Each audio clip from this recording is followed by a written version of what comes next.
philosophers talk to our times, a future history. What is history, and how can it have a future? History for me always involves a set of tools that create almost a shadow of a world. But let me explain. The full press of reality is, of course, doesn't survive. By definition, it doesn't survive. What survives are the echoes, are the memories, are the thoughts. What survives is a narrative thread about where the story ended, how it developed. So what history does is to arrange those events into a narrative. It tells a story, or in terms of academic history, it tells a complexity of stories. It looks at how things, ideas, developed. Across time, as if in the knowledge of where they went. It asks questions, for instance, that you would never ask at the time, like what was the origins of the Industrial Revolution? Or was Oliver Cromwell a real revolutionary? These questions make no sense when they are being asked, but they make sense from our time looking at the past.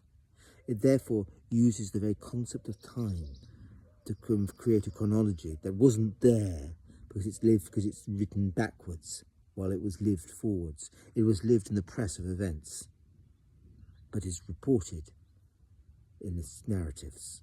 So what history therefore is not just the study of a past, but a development of a methodology that allows you to navigate complexities, the pressing complexities through the invention of viable narrative threads and a set of rules for judging those threads and looking at how they interlink one with the other. It's a complicated discipline, but once you understand it that way, it doesn't particularly relate to the past.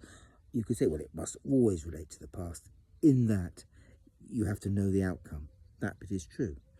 But those tools for threading together events, those tools for understanding a narrative, those tools for understanding how we are using stories to animate how we are, that becomes a way of understanding where we are now and how we will slip forward in time.